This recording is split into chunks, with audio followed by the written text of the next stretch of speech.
COVID-19 bukan hanya menyerang nyawa manusia, tapi juga masuk pada rontoknya perekonomian masyarakat.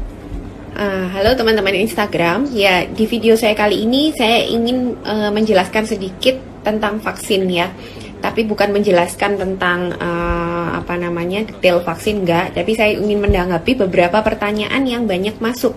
Ya mungkin sekalian saya jawab di sini. Jadi banyak orang yang masih bingung, apakah dengan pemberian vaksin ini nantinya dia akan menjadi sakit COVID? Ya, sampai ada yang bertanya, apakah setelah vaksin saya perlu isolasi? Apakah saya tidak berbahaya untuk keluarga saya? Karena itu vaksin kan isinya kan virus. Apakah saya ini akhirnya menjadi rela? Maksudnya sebagai sukarelawan menjadi sakit COVID secara sukarela seperti itu ya. Oke, mungkin di sini teman-teman masih belum terlalu paham prinsip vaksin. Jadi begini, vaksin yang kita gunakan ini ya, yang mungkin yang sudah ada, kita bicara mungkin yang sekarang sudah akan disuntikkan ya, yang merek Sinovac, ini isinya adalah virus yang mati. Jadi virus yang sudah dimatikan, lalu disuntikkan ya ke tubuh manusia, tujuannya untuk menstimulasi pembentukan antibodi.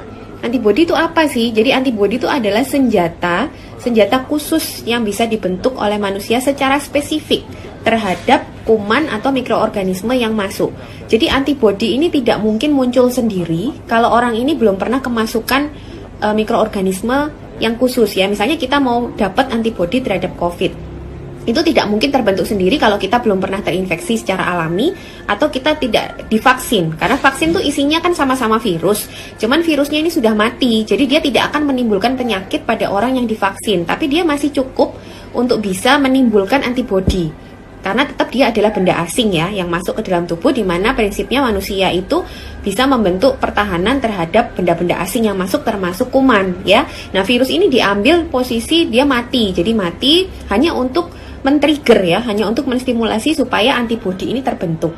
Nah, tujuannya nanti kalau antibodi ini kita sudah punya alatnya atau senjatanya, suatu saat kalau kita terinfeksi virus COVID, itu kita nggak perlu nunggu waktu lagi untuk pembentukan senjatanya, karena kita sudah punya, jadi bisa langsung ditembakkan ke virus itu. Harapannya, kalaupun dia sempat masuk ke tubuh kita, itu gejala yang kita alami itu tidak akan sampai berat, karena virusnya langsung dilawan dengan antibodi-antibodi yang sudah terbentuk karena vaksin itu tadi. Ya, jadi vaksin ini tujuannya menstimulasi antibodi. Jadi bukan memberikan penyakit. Jadi isinya semua vaksin itu sebenarnya isinya memang virusnya. Kenapa harus virusnya? Karena kita butuh alat yang spesifik untuk melawan virus itu. Jadi tetap penstimulasinya itu juga harus spesifik, yaitu ya si virus itu tadi. Tapi diamankan, artinya dia tidak boleh menimbulkan penyakit di dalam orang yang divaksin. Itu dengan cara dimatikan ya, dimatikan. Atau kadang ada virus juga yang ada vaksin yang mengambil hanya bagian kecil dari virusnya, mungkin hanya kakinya saja, mungkin hanya kepalanya saja, mungkin hanya tangannya saja. Itu cukup untuk juga menstimulasi terbentuknya antibodi, teman-teman ya. Jadi begitu. Jadi bukan berarti kalau kita disuntik kita jadi sakit lalu kita harus isolasi seperti orang yang terkonfirmasi COVID, itu tidak ya. Tapi nanti kalau misalnya kita sudah tervaksin ya, kita mungkin sudah divaksin, terus kita suatu saat kok bisa positif COVID, ini bukan karena vaksinnya ya, karena mungkin kita lengah ya, kita tidak pakai protokol kesehatan ya. Jadi setelah vaksin itu bukan berarti kita benar-benar 100% nggak bisa terkena, karena di sini peran vaksin adalah mengurangi gejala itu tadi. Jadi kalau virusnya masuk, kita sudah punya senjata, kita bisa menembak virus itu langsung. Jadi kalaupun sempat menimbulkan gejala itu hanya sangat ringan karena dia cepat dibunuh oleh senjata kita. Tapi bukan berarti bisa menghalangi dia masuk. Yang bisa menghalangi dia masuk itu hanyalah protokol kesehatan, di mana kita menutup segala pintu masuk virus ini. Contohnya menutup hidung dan mulut itu menggunakan masker. Kalau misalnya orang itu sudah divaksin, terus dia tidak mau menggunakan protokol kesehatan, suatu saat dia bisa terkena. Dan positifnya ini bukan karena virus yang disuntikkan itu tadi, karena itu sudah mati, namanya virus mati yang nggak bisa hidup lagi, tapi dia terkena dari luar karena dia tidak menggunakan protokol-protokol kesehatan yang seharusnya. Seperti itu ya teman-teman ya. Jadi harus dipahami kalau vaksin ini tidak menyebabkan penyakit ya.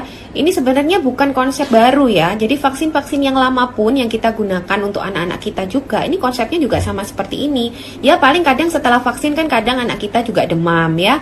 Demam, terus mungkin kadang beberapa hari dia rewel karena mungkin nyeri di tempat suntikan, itu wajar ya, karena disitulah berarti sistem imun kita bekerja terhadap vaksin ini karena ada reaksi imunitas gitu. Tapi itu hanya berlangsung sementara, setelah itu juga akan hilang dan tidak akan menyebabkan penyakit.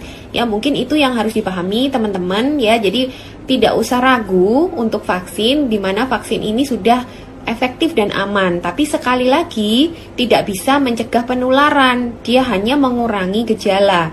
Dan dia kalau mengurangi gejala itu, kalaupun kita kena, itu kita tidak akan sampai ke gejala berat. Misalnya dulu 100% ya, kita risiko kita untuk terinfeksi itu kan dulu 100%. Lalu dari 100% itu ada 20% yang harus menerima perawatan di rumah sakit. Nah, yang 20% ini akan dikurangi dengan adanya vaksin. Jadi akan mengurangi beban pelayanan kesehatan juga, di mana sekarang kita tahu rumah sakit di mana-mana penuh ya. Ini juga berdampak tidak hanya pada penderita COVID, tapi juga non-COVID. Akhirnya jatah untuk rumah sakit atau pelayanannya jadi lebih sedikit. Ini yang mau kita kurangi. Jadi jangka pendeknya adalah kita mengurangi jumlah orang yang butuh perawatan rumah sakit. Itu dulu ya, sebelum kita berpikir untuk benar-benar lepas dari pandemi. Ini masih butuh waktu yang sangat panjang. Oleh karena itu teman-teman harus tetap konsisten untuk melakukan protokol kesehatan. Ya, saya yakin hasil tidak akan mengkhianati usaha. Artinya kalau kita tetap konsisten, kita tetap berusaha, suatu saat kita pasti akan bisa sama-sama mengendalikan pandemi,